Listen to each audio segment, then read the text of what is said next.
Okay, I consider this a privilege. I am so honored to be sitting with the CEO of EXP Africa.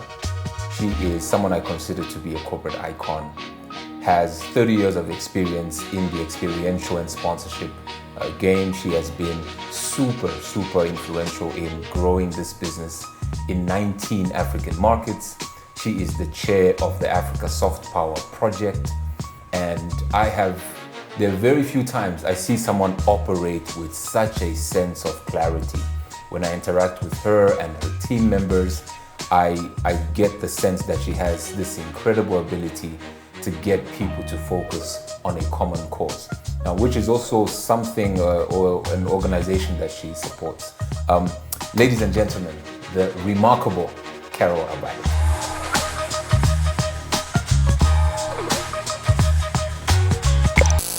Thank you for that. Welcome to Winners Win. Thank you.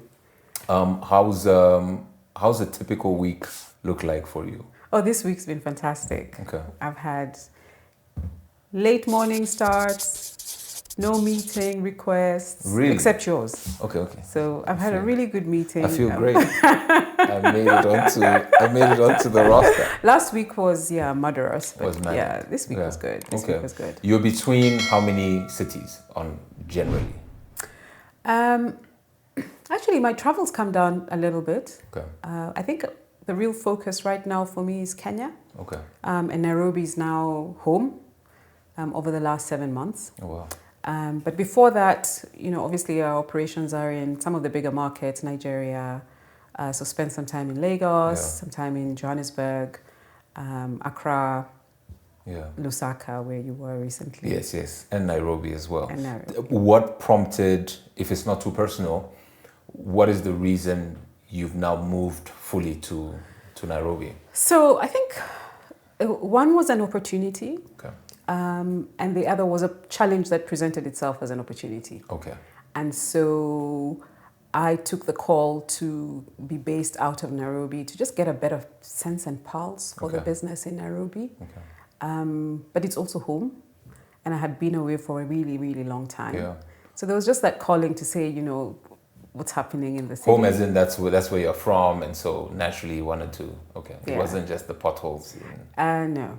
But I must tell you, the potholes in Nairobi are far less significant than the ones I'm finding in Johannesburg. This is true. This is true. So in my thinking of how you get to where you are, who helped you discover your brilliance? I don't know that there is such a thing, huh? Discover your brilliance. That's an interesting question. I don't know that. I do think, so if you think about the amount of time I've spent in this industry, Right. I think I'm a product of compounding. Say more. I really do. Okay. I think I've done the same thing consistently over such a long period of time that, like everything else, I just compounded. I just get better at it. Oh, wow. And I think it's a law of nature. Okay. You continue to add on top of it, and eventually it just becomes exponential. Yeah. So I think for me, that's probably it. I've been in the same space and industry for a really long time. Yeah. I've compounded relationships, I've compounded businesses, I've compounded colleagues. Yes. It's my space that I've grown into. And okay, if you took that back and you took that question to pre-work life, and as you're growing up, I guess my question is, who helped you discover that? Or does you just get into it naturally? I think if I think back to the things that I do really well, there are few, but when I get into something, there's no other way to do it. Like I've got to do it really well. I don't have a mixed way of doing things. So if it's really, really hard, I have one or two outcomes. Okay. I will quit. I will carry on until I master it. Oh, really? Yes. So most times if I tell you I don't like something, it means I quit before I got to like it. Okay. Is quitting the same as you not starting, or you start and then you realize, nah, this is too hard. I started.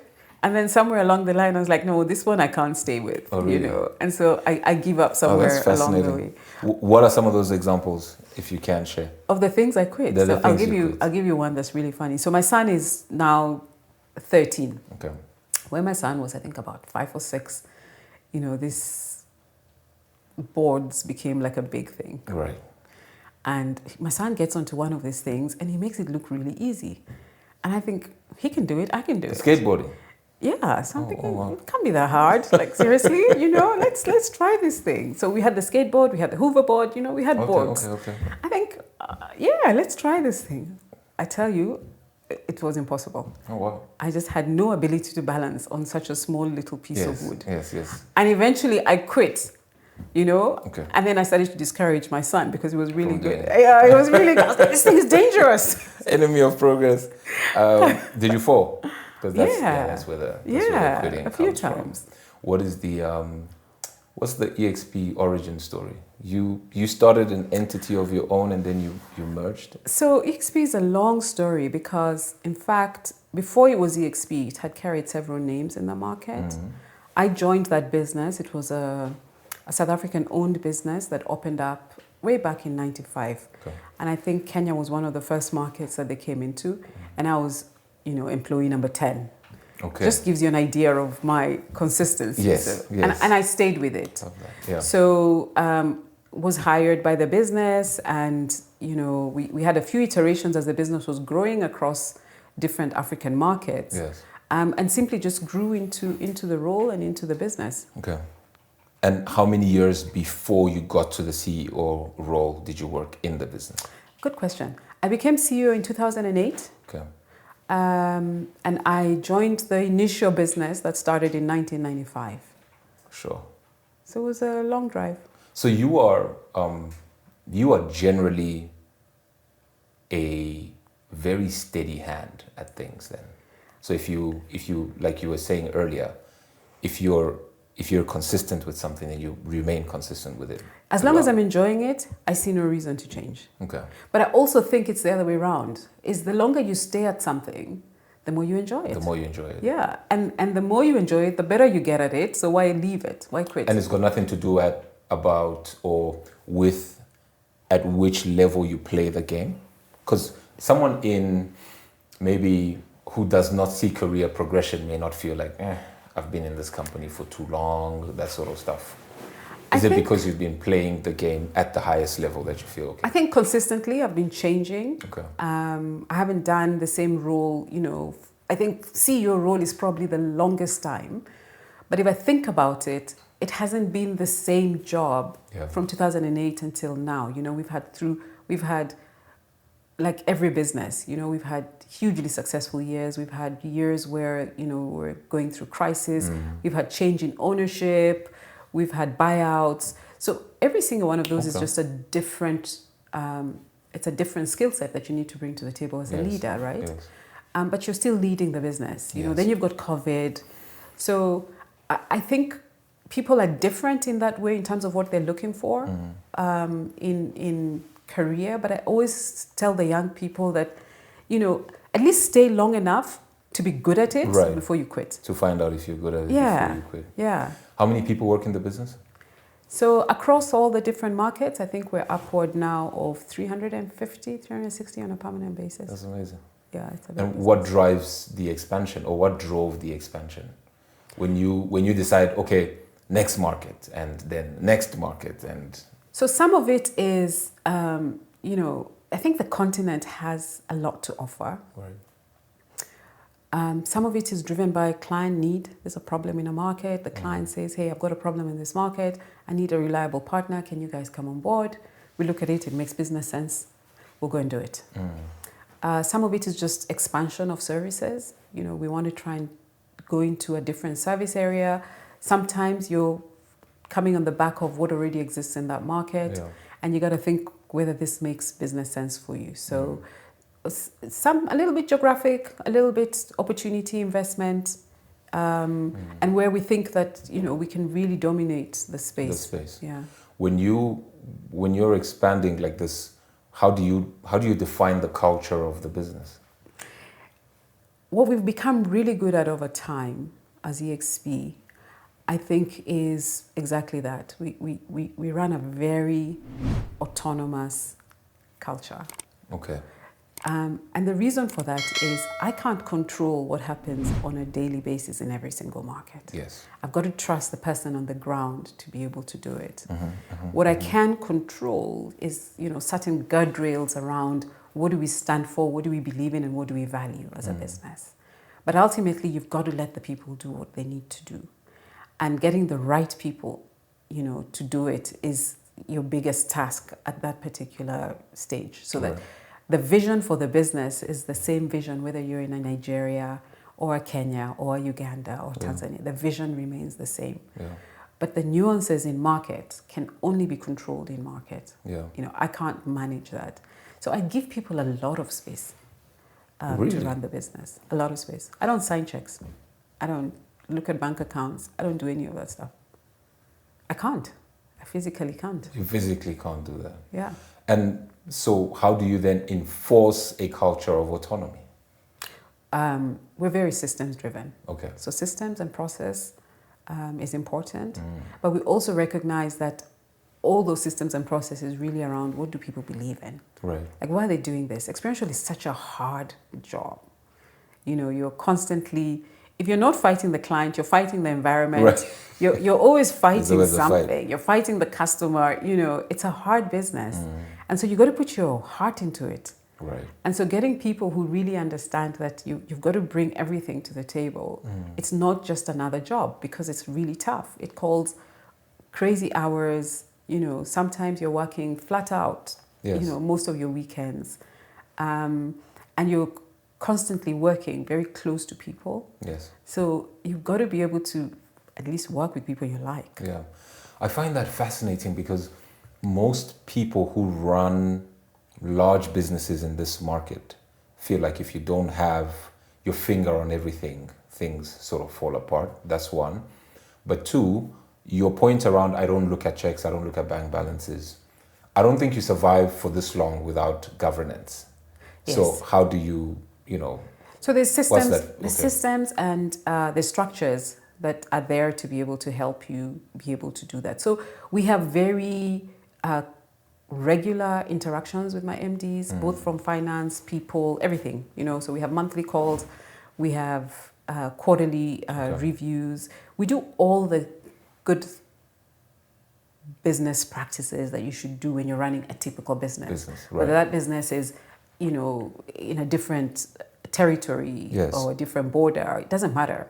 You still have to run it properly, right? And I think for me, the real job to be done is getting the right people. If you get the right people, they know the right things to do. Right. Now, it's when you don't have the right people that you think you can split yourself into 19 different parts to try and control what's going on the ground. That's when they become really complicated. Like, you'll be flying everywhere all the time. And frankly, half the time you'll miss it because you just don't know what's going on the ground. Oh, yeah. So starting with the right people is our number one job. Okay. Making sure we have the right people running those businesses. And if you look at EXP, I think if you meet the people that run EXP, you'll see a common thread around all of them. Yes, yes. It just... I have, actually. I have. And that's an interesting piece. How do you then play the leadership game? So we have, I think, from an EXP perspective, we've recognized that we've got to invest.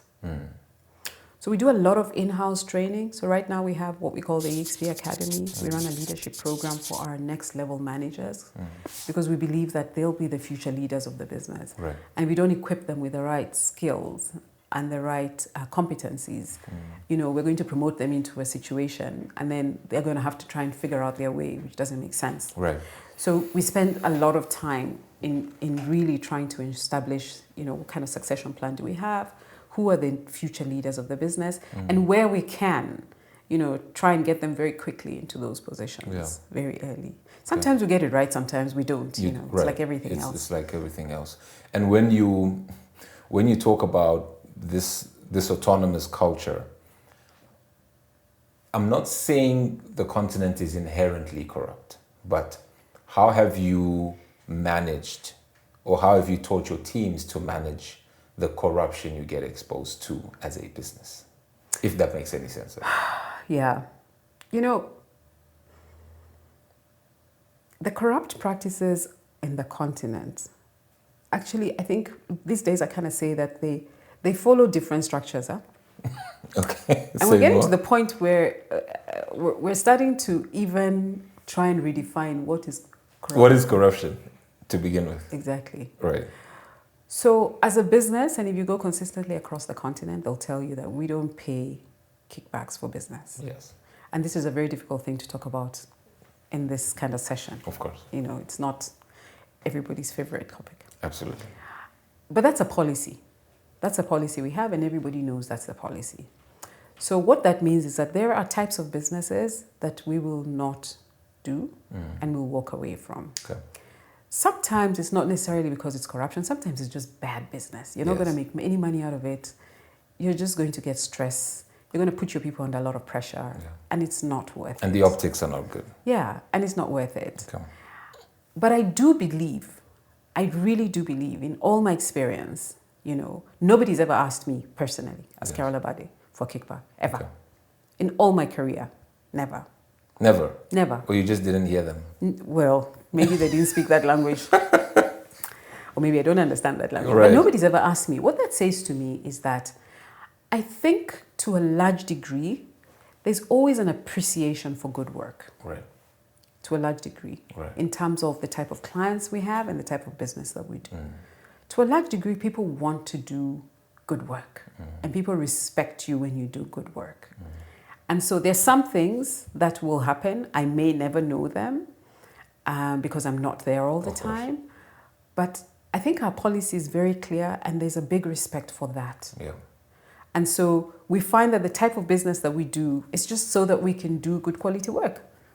And nobody's asking, and so it doesn't come up. Yeah.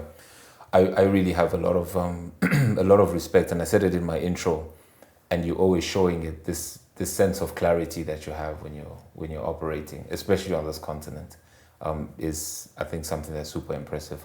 How do you sort of define the evolution of marketing on the continent? So we've moved from the traditional, and now we're into this whole new media space, etc. Yeah. Yeah. How's that?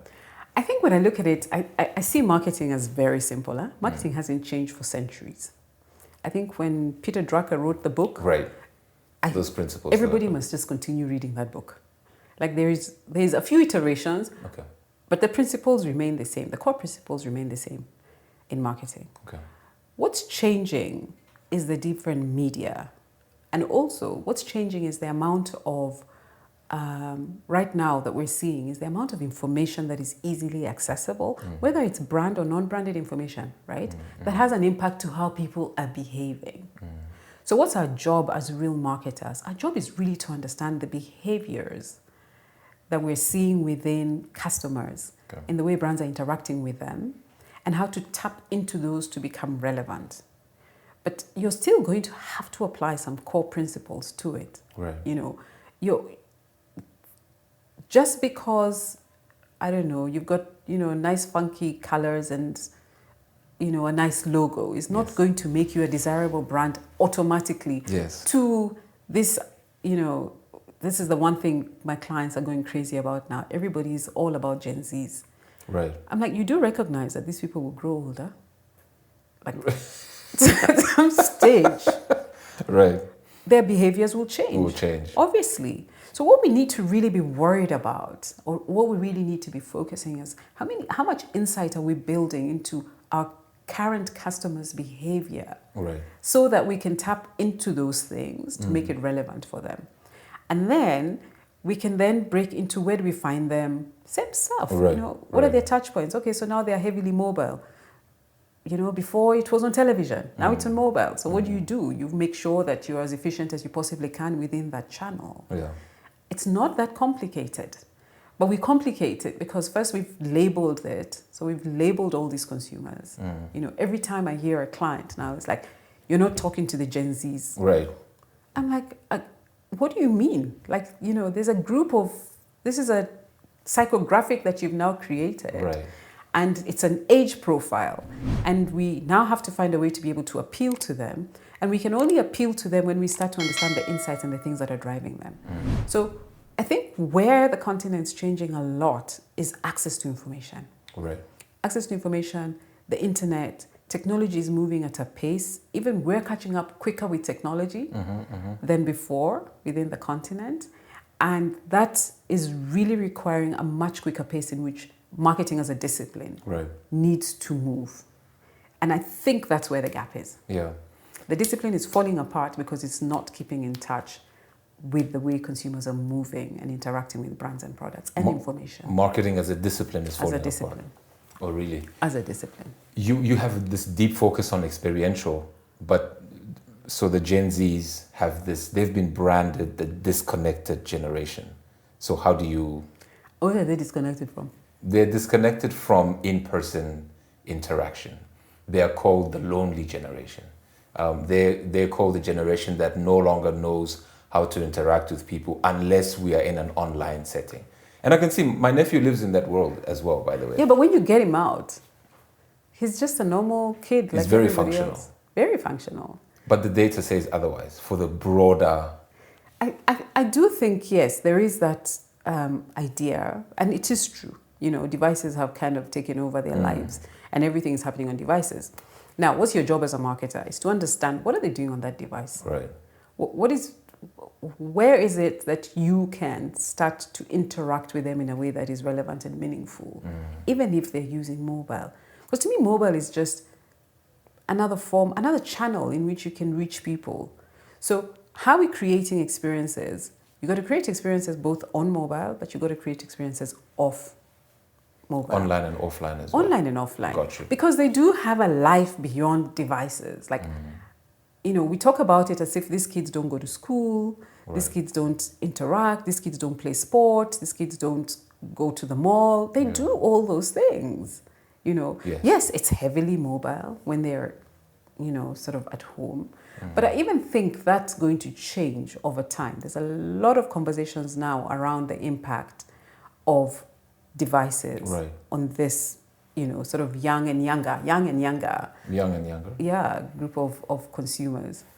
Speaking of, okay, when you're saying the marketing is losing, it's sort of, you use the word, it's lost its discipline. The discipline. What is the value of degrees, marketing degrees in this era? So when someone comes to EXP, are you looking for a degreed individual? Are degrees still relevant? That's a good question. So, you know, within the African context, people still want you to go to school. Yes. And school has a role. Of course. I don't want to talk badly about school. School has a role. Yeah. What we really want you to be able to do is to learn your craft. And that doesn't necessarily mean that you must have a degree, because there's a lot of people I've seen coming out of public universities with degrees that are very questionable. Right. I'm like, I don't even know where we're going to start with this individual. They can barely craft a sentence in English that makes grammatical sense. And yet that's the business language that we want them to communicate in. Now, where they're really, really advantaged, if that's an English word, is there is so much content available online of any craft. Yes. You know, there's no shortage of YouTube videos, Coursera courses, short courses. Just think about it. They have so much information available to them that you can actually get your master's degree just running different courses online and get the same level of content. So I think when we look at people coming in with into the marketing field, I think what we're really looking for is curiosity, which should be for every field. You know, how curious is this person about the things that are going on around them? How curious are they about the world and the way it's shaping their thinking, their influences? Everything else in between you can teach. You know, the one thing I can't teach you is resilience, hard work, you know, ethics. I can't teach you those things. If you didn't learn them before you came to the workplace, it's very unlikely that at the age of 21, we're going to have a conversation. Oof. Okay. If I say this, have I heard you correctly? you do not require someone to have a marketing degree. No. To come to EXP. No. Okay. No. I had a interview one time so we ran an intern program. Yeah. We actually started it because we were recognizing that the pipeline for people coming into the experiential marketing industry, we really needed to start building it. So we run an intern program, and it's a really rigorous program. Like we take the best of the best because we can't afford to take every single intern that comes in. The program we started it in Nigeria. I think Nigeria has run 5 years successfully. Right. And we take about 10 to 15 interns every year, and we take them through the process of an experiential agency and try and see whether they can build careers out of experiential. So we spend a lot of time and effort on that. Many of them don't come out of school for marketing. Wow. IT, actuarial scientists. But if they think that they can make a career out of marketing, then we'll give them what they need to be able to start that process. Okay. But we really encourage a lot of self-learning through it because there is so much information. So much information. Yeah, I love that. I love that very much. Has EXP built a tech platform at all? Yes, we have. Okay. So we've doubled with a few. So right now, one of the ones that we use is for recruitment. Right. So it's called Joba. And what we use it for is to be able to find field force and sales force people who are looking for jobs within the marketing industry. Okay. So they can put in their profile, write what they want to look for a job that's coming up, get hired for it. So that works across all the markets.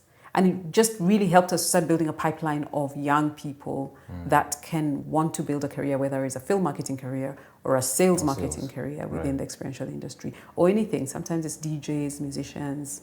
They come into, but you create the pipeline, they come through EXP and then they branch out into. So right now we use it to hire stuff that we need for our clients. Right. But we also know that we're the hunting ground. So a lot of people come through the EXP door and, go out into something else. That's great. Set up their own agencies, go work for the competition. Catalyst. Yeah. But from a marketing experiential, you're not there yet. From a sort of a tools platform, you haven't built that up? No. Okay. It's Why the not? one. It's we've just never cracked it. Okay. I think because experiential morphs so many times, and what is experiential? Sometimes the experience is an event. Sometimes the experience is a supermarket activation. Sometimes the experience is a one-on-one interaction. Like the experience morphs so many times that we haven't been able to find a platform that can aggregate all these things to be able to build the right metrics for clients. But you're sitting on so much information. You have so much data from all the years, from all the markets. True, but we have the same problem everybody who has a lot of data has. It's just that it's a lot of data, but how to synthesize it and to make it meaningful and then the output relevant. has to be meaningful Exactly. and relevant. Okay. Have you integrated AI into the world of personal life and then into the world of work? Yeah, AI is my best friend. Is your best friend? Yeah. What's been your experience? So I moved from productivity AI, which is what everybody kind of has been, when we started, that was, really cool. And I still use it for productivity. There's no doubt about it. I use it a lot as a thought partner, strategic thinking. Yes. On the is creative that like side, stage we use 2? it a lot. No, I think that's still stage 1. Okay. I think the iterations into stage 2 are a lot more, a lot less nuanced, into really trying to get the AI to kind of think like you a lot more. Right. So that you're not just using it to draft your emails and yes. and do the stuff lazy like stuff, that. right? Yeah, exactly. Okay. So and we try and encourage as much as possible. The creative guys actually use it a lot in the creative process, both for design, for audio. We use it a lot. Right. You said you were past the productivity phase. Where are you now with it? So I'm on the phase where I think that from an experiential marketing perspective, I think we can start to use AI to be able to start to understand patterns better, like consumer patterns that we're seeing in the market. So all that data that you're talking about, how do we start to build it into a system that allows us to be able to say, okay, if this happens, these are 3 or 4 alternatives would also work for this type of consumer. So it's an internal tool. So yes, as an internal tool. I see. And when you measure how productive it made you, what's the multiple? Oh no, it's. I felt like I became a 10x. Yeah. I feel like my productivity just 10x. For sure. Or you felt the same thing? Yeah, for sure. Okay. It just does things quicker than you. You know, you still have to apply your brain, but a lot of the times, you know, it gives you data that you probably hadn't thought about. So how is it thinking through those things? And then how do you iterate that thinking to say, okay, if this was the thought, what are 3 or 4 other alternatives that I haven't thought about? So I think it's moved a lot more into that space where AI becomes your board. Absolutely. I then wonder your teams and how they start using these tools. Is there a cost-effective way you see AI rolling out into the organization, or like what is practically for a team as big as yours? So where we started was like everybody else. So we've had a couple of AI trainings. Our chief innovation and marketing runs a really cool one, and so just trying to encourage people to even just first level steps. You know, how you're utilizing AI in your workflows. So for our teams, it's really around that. Which part of our workflows do we just make them more efficient at? Yes.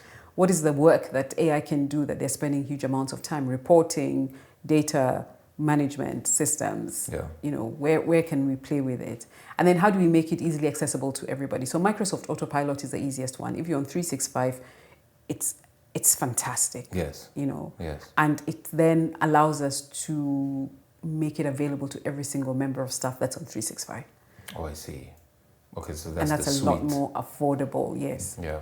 Tell me about the sort of the Africa Soft Power. Africa Soft Power Group. So yeah. Africa Soft Power is actually it talks back to what I really value about the continent. I think that if you think around the things in the continent that we have exported, that are not quantifiable. Yes. Okay. And that's where the soft power comes in. Our music, our art, language,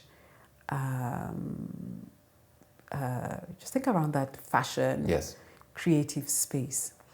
We actually hold a lot of power across the world in these spaces, but we're not monetizing them. No. And why are we not monetizing them? What is the problem? What makes it acceptable, you know, for somebody to play music from an African artist in country X, right. You know, but not acknowledge that piece of art, you know, has value, but also that piece of art was from the continent. And we're not leveraging those things enough so that we can be able to utilize them to be able to build real conversations around, you know, the flow of money across the continent as just one thing. So the Africa Soft Power Project is really to enlighten people, get conversations going around some of those things. Okay. Is look at what are the real opportunities that we can start to harness Africa Soft Power to be able to provide platforms for the youth as well, but also to be able to monetize it to create jobs. But then at the same time, how do those things bring us into global conversations that are relevant and people are talking about the continent, but we're excluded from? Why is it defined as soft power? Because it's your soft power. It's not the hard stuff that everybody talks about. Hard being what? Physical infrastructure? Yes. Okay. So how do you define your creative art space, your music, your culture, your fashion? If you think about some of the brands, some global brands, and you know, even some of the language that is being used even globally, a lot of it comes from the continent. And yet we don't get the rights to some of those things. We're not monetizing those things. And yet we're sort of saying, you know, the youth within the continent, you know, they need jobs, they need funding, they need investment. We're like, no, but you already have this stuff. You know, we just don't have the building blocks to be able to take those things, that soft power, and leverage it to make us or to get the continent to really position itself as leading in some of these areas, because we are leading in some of these areas. Absolutely. When you say monetize it, what do you mean by that? So let's look at a few examples. Think of a few, think of the easiest one, language. Right. Okay, let's think about words that become global words. It doesn't matter which market they're from. Now Nigerians are Alpha. talk about, yes. Yes. You hear it everywhere. But somebody's going to patent that and make it into a brand and make a lot of money out of it. Right. And you'll be thinking, how did that happen? Yeah, right. How did that happen? Because we Right. don't even know where it originated from. And we don't leverage those things. But those things are making money somewhere else. Is it not our own fault then that we just have not created the ecosystem to monetize our own soft power then? Yeah, I think the structures are just not there, but also there's not enough conversation going on around it to become something that somebody sits out and says, okay, what's the IP? What's the IP for it? And then how do you make sure that those things are not just controlled, but how do you make sure that the person who creates them actually gets the benefit of them? And so when I think about it, we're leading in a lot of places when it comes to soft power. Right. And that's an area that I think within this young continent, because we are a fairly young continent in terms of age profile, there's massive opportunity to be able to start talking about it and saying, hold on. You can't take Ankara, and I see it sometimes. Yes. I think a few years ago, the Ghana Must Go bag appeared in a Louis Vuitton collection. Yes. Who's going to get paid for that design? Because the lady at the market no one's going to call her. Yeah, who's going to get paid for that? We see it even with language. It shows up in a shoe brand. You're not going to get paid for it because nobody even knows where the origination of that language came from. So where do we start? Because that's why Africa Soft Power exists. Oh. So start by coming to Nairobi on the 23rd of May. Is that an invite? Yes, that's an invite right there. So we have another summit coming up in May. And this one's really important. Actually, it's quite interesting because it talks about the flow of money. So we're looking at how is the flow of money in and out of the continent. Yes. So let's stop talking about funding. Let's stop talking about training. We've been training entrepreneurs for years. So either we have really poor entrepreneurs or there's a problem because they're overtrained, right? And then we say there's no funding for those projects. So let's stop talking about funding. Let's talk about how do we make sure that the flow of money is in the right direction, that we can start to leverage some of these things for ourselves. Oh man, you're taking me to an area where I believe our soft power, because you've defined it that way, gets even more diluted. And it's in the area of large language models, right? So if you take how large language models work, everything they've been trained on from our cultural point of view, we are not featured. At all. At all. We have no claim on it. And it's just going to continue growing. There's no AI platform for which you would say design and African themed, and you would see that it is African inspired. And all of that stuff we need to talk about. Yeah, AI is one of the topics actually that we're going to be discussing at this summit. Okay. And this is year number 6, so it's been building over the last few times. Yeah, actually my role there is I chair, but I'm also an advisor. Okay. The CEO of the Africa Soft Power, Dr. Nkiru, she's like a powerhouse. She's just such a brilliant mind, and this has been her big driver for many, many years, before COVID. She's been talking about this for a long time. And I think she's also had a big background in streaming, one of the first streaming platforms. I don't know whether you remember it, Spin It. She was the CEO of that for many, many years. Yes. And I think just way ahead of its time, to be honest. Absolutely. But again, some of those experiences make you realize how difficult it is to be able to break into those, sort of global structures within the continent, unless you're super, super funded. And we're saying, well, we've been talking about funding for how many years? Yeah. There's a solution for it, and it's one of those I will share with you, I guess, in time. But there's a trademarks platform that we need to build and own that runs the entire distribution of our soft power. Because if you do not create an asset from the soft power, you cannot track it. You can't monetize it. Yeah, you can't monetize it, etc. Speaking of ideas, before I let you go, what's the one idea you've had that you've not had the time to execute on? Actually, it's still an idea. I had a lot of time. I just haven't cracked the real problem. So during COVID, we tried to build a platform for the beauty industry across the continent. And my idea was to say, why is it so difficult for somebody who has a product in Kenya to sell it to somebody in a Uganda or a Tanzania or a Ghana? And yet there is no shortage of fantastic products across the continent. They can't scale because they can't get across the border. Right. So the idea was to build a beauty platform. It's a massive industry. I think there's still, maybe somebody's already done it. It's been 5 years I've been sitting with this thing in my head. Right. I haven't cracked two problems. I haven't cracked two things. I haven't cracked fulfillment. How does it get to you eventually at a cost that makes sense? And I haven't tracked how do you pay for it? How do you pay for it? Sitting in Tanzania, how do you pay trader X that's made this fantastic shea butter product in their currency, in their home currency, without the tax killing you on both sides? Of course. So if you can solve that problem for me, there's a win. Yeah, there's a win right there. I think this is definitely sort of call it round one. Right. And you're definitely a return guest. I appreciate your time. Thanks for coming onto the winner's seat. And if you've made it this far, thank you for watching the episode. Please tell a friend to tell a friend. Like, subscribe, share. This is Win is Win. Again, I'm honored to have Carol Abade on the platform. It's a wrap.